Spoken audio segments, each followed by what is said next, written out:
நண்பர்களே, உங்கள் அனைவருக்கும் என்னுடைய வணக்கத்தை தெரிவித்துக் கொள்கிறேன். இன்று நாம் திருக்குறளிலே 2வது அதிகாரத்தின் 2வது குறளை பார்க்க இருக்கின்றோம். இந்த 2வது குறள் துப்பார்க்கு துப்பாய துப்பாக்கி துப்பார்க்கு துப்பாயதும் மழை. இது மழையை பற்றி முதல்ல சொன்னதுக்கு அப்புறம் திருவள்ளுவர் சொல்றார். பொதுவா நம்மள அநேகர் நான் முதற்கொண்டு இதை நம்ம சிறு வயதுல இதெல்லாம் எப்போ இந்த குறளை சொல்லி கொடுத்தாங்க, எந்த வகுப்புல அப்படிங்கிறது எனக்கு ஞாபகம் இல்லை. 7ஆப்போ 8ஆப்போ இந்த மாதிரியா, இல்லைன்னா ஹைஸ்கூல் போனதுக்கப்புறம் 9th ஸ்டாண்டர்டா 10th ஸ்டாண்டர்டா அப்படிங்கிறது ஒரு ஞாபகம் இல்லை. இதை சொல்லிக் கொடுக்கும்போது இதை இந்த குறளை வாசித்த உடனே நம்முடைய மாணவர்கள் அத்தனை பேருக்கும் ஒரே சிரிப்பா இருக்கும். ஏன்னா இது ரொம்ப வேகமா சொல்லும்போது இது சும்மா அர்த்தம் தெரியாம துப்பாக்கு துப்பாய துப்பாய அப்படி இப்படின்னு நின்றுட்டு இப்படித்தான் அந்த இதுகளை நம்ம சொல்லுவோமே ஒழிய இதனுடைய அர்த்தங்கள் என்னன்னு தெரியாம இந்த குறளை பார்த்து ரொம்ப சிரிச்சுக்கிட்டு இதை நம்ம வகுப்புகள்ல நாம படிச்சிருப்போம். இது தமிழ் மொழியில் உள்ள ஒரு பெரிய செழிப்பான தமிழ் மொழியின் செழிப்பை பறைசாற்றுகிற ஒரு குறள். இது ஒரே வார்த்தை, துப்பு. துப்பு என்றால் உணவு அப்படிங்கிறத அதனுடைய பொருள்.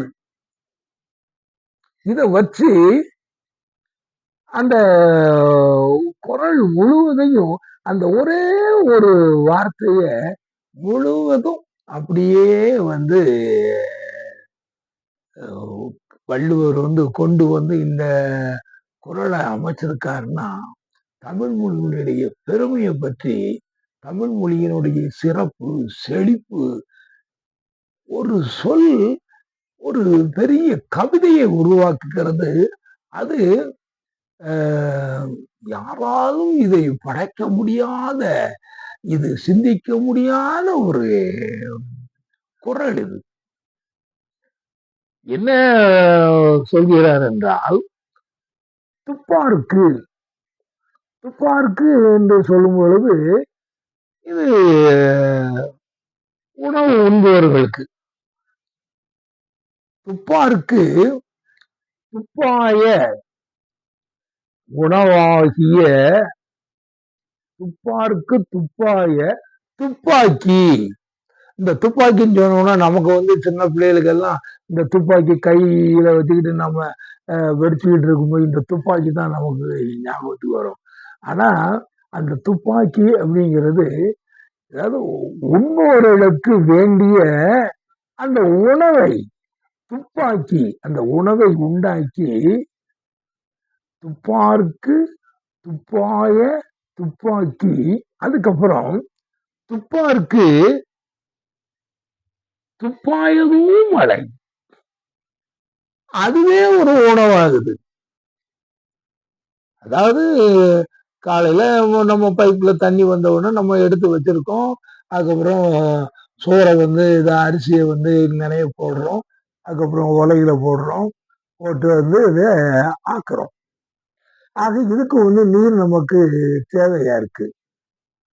இதோட இந்த நீர் இந்த உணவை உண்டாக்கி அது முடிஞ்ச உடனே எல்லாம் முடிஞ்சுதா? இல்லை, நாம் சாப்பிடுவோம். சாப்பிடும்போது நமக்கு இந்த தண்ணீரே ஒரு உணவாகிறது.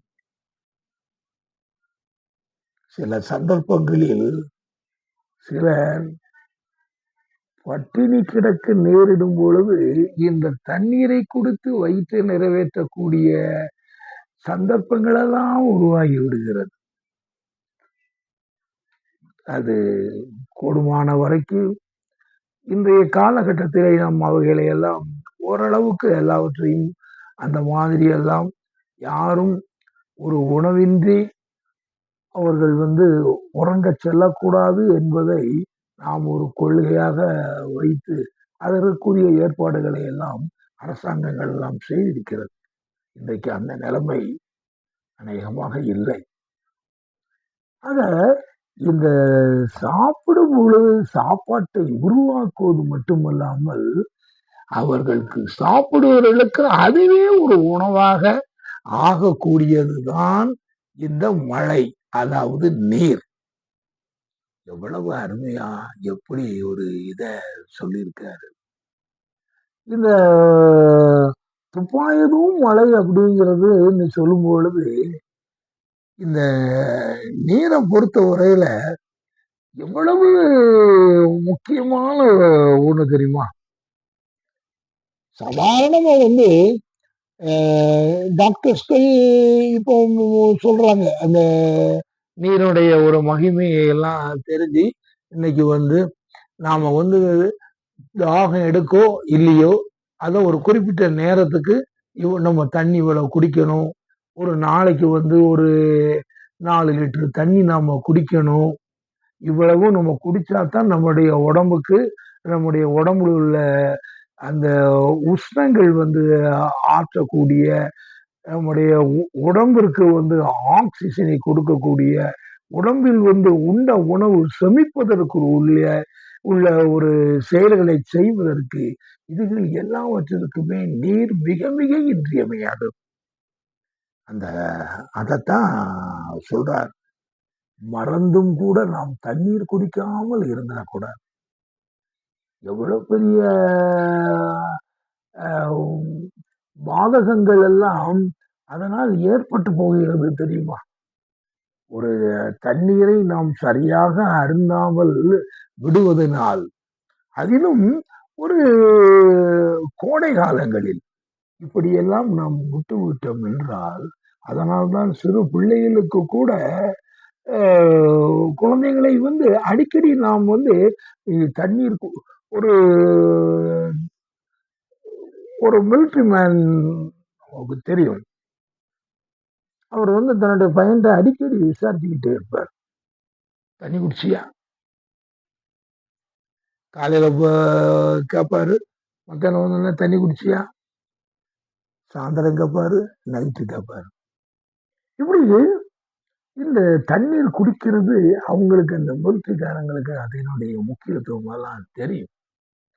அவங்க அதை கேட்பாங்க. ஏன்னா அது சில நேரத்துக்கு நமக்கு அது தாகம் வராம தாகம் வெளியே அது தெரியாது நமக்கு.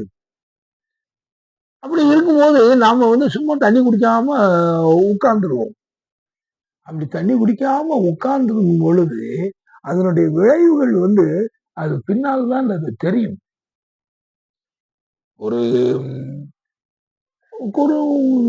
கொஞ்சம் ஒரு 30, 35 வருஷத்துக்கு முன்னால நடந்த ஒரு சம்பவம். என்னன்னா, எங்க பகுதியில எங்க பக்கத்துல ஹஸ்பண்ட் அண்ட் ஒய்ஃப் அவங்க 2 பேருமே ஒரு உத்தியோகம் பார்க்குறவங்க. அவங்க இருந்தாங்க. அவங்க இருந்தவங்க ஒரு ஒரு கட்டத்துல அவங்க ஒரு 2, 3 கிலோமீட்டர் தள்ளி ஒரு சொந்த வீட்டுக்கு அவங்க உரிமையாளராகி அவங்க அந்த இடத்துக்கு போயிட்டாங்க. அதுக்கப்புறம் அதுக்கப்புறம் அவங்கள பார்க்கக்கூடிய சந்தர்ப்பங்கள் எதுவும் இல்லை. ஒரு நாள் திடீர்னு என்னுடைய வாழ்க்கையிலேயே ஒரு ஷாக்கிங் நியூஸ் அப்படின்னு சொல்லி கேட்கறது அப்பதான்.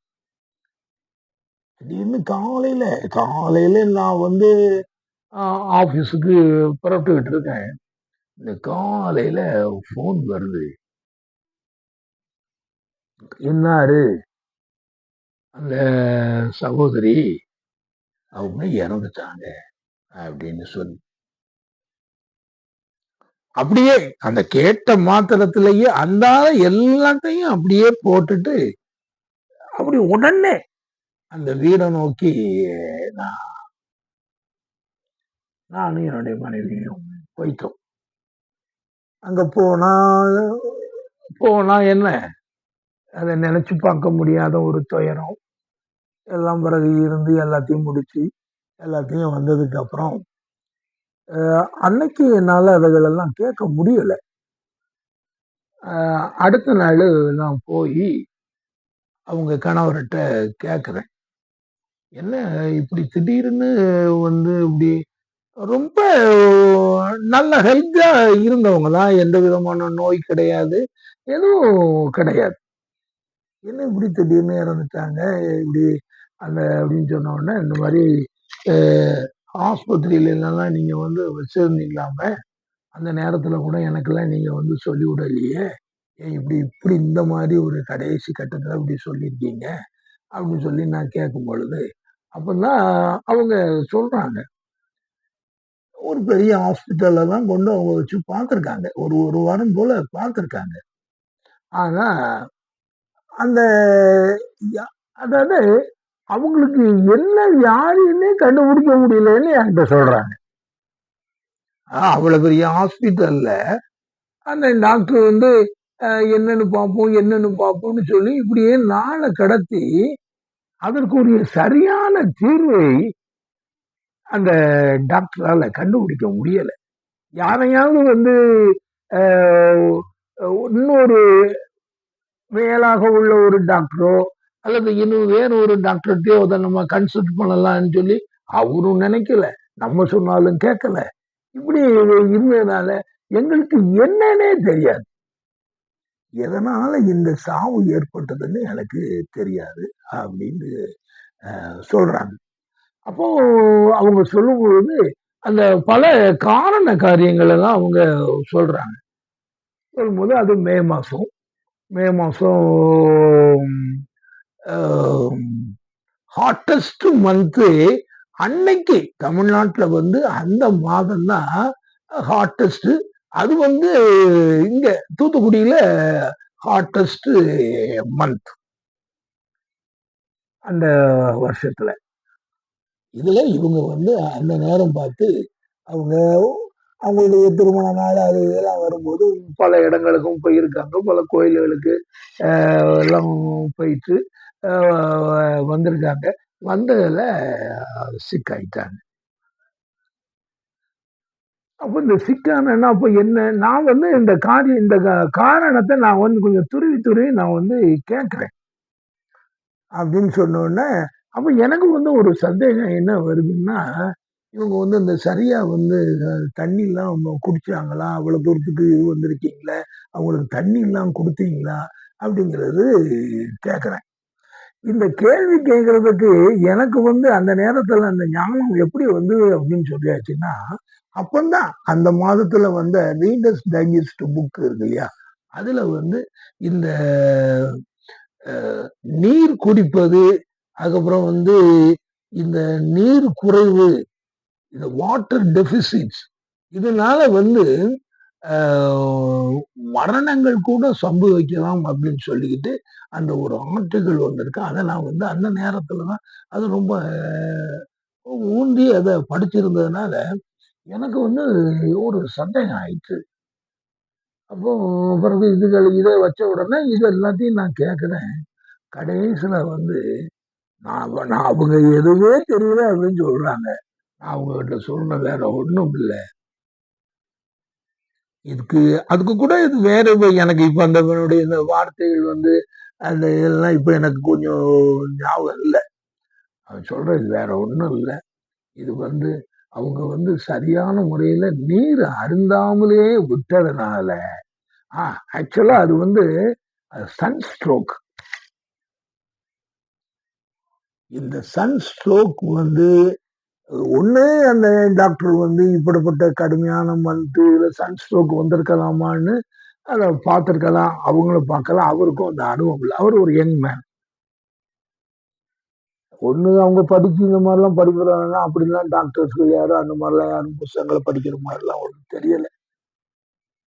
அவங்க எதையுமே வந்து இது பண்ணாதனால இந்த சன்ஸ்ட்ரோக் வந்திருக்குமோ அப்படிங்கிறதையே வந்து அவங்க கன்சிடரே பண்ணல. ஆனா வந்தது சன்ஸ்ட்ரோக்.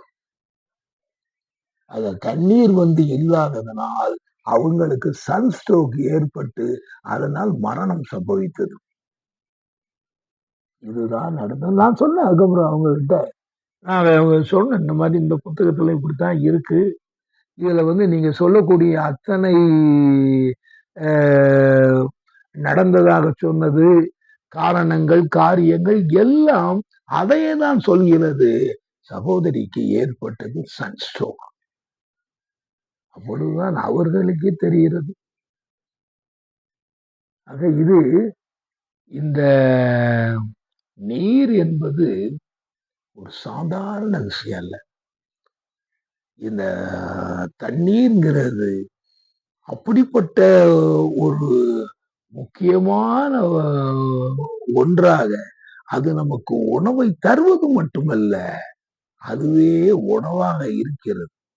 அந்த உணவை நாம் சரியான முறையில் தண்ணீரை அதுனா அன்னைக்கு நேற்று கூட சொல்லும்போது சொன்னாங்க, அதில் ஆக்சிஜன் இருக்குது அப்படின்னு சொல்லிட்டு அப்படியே அந்த மாதிரி பல இதுகள் இருக்கிறது. அது எல்லாம் அந்த மேல இருந்து வரக்கூடிய அந்த மழை தான். அந்த மழைக்கு வந்து இந்த திருவள்ளுவர் அதை எப்படி அருமையா வந்து ஒரு துப்பார்க்கு துப்பாய துப்பாக்கி துப்பார்க்கு துப்பாயதும் மழை அப்படின்னு சொல்லி ஒரு அருமையான இந்த ஒரு குரல் மூலம் திருவள்ளுவர் வந்து சொல்றாரு. அதனால நான் வந்து எல்லாத்துக்கிட்டையும் நான் கேட்டுக்கிறேன். நீர் சத்து உங்களிடம் குறைந்து போக வேண்டாம். அடிக்கடி நீர் அருந்துங்கள். முக்கியம். உங்களுடைய குழந்தைங்களுக்கு தேவை இருக்கிறதோ இல்லையோ, நீரை காலை மாலை எல்லா நேரங்களிலும் நீர் அருந்த சொல்லுங்கள். தண்ணி குடிச்சியான்னு கேளுங்க. இல்லைன்னா தண்ணி குடிக்க சொல்லுங்க. இதெல்லாம் நீங்களும் தண்ணிய வந்து குடிங்க. சரி. நாளைக்கு இன்னொரு குறளை பார்ப்போம். நன்றி, வணக்கம்.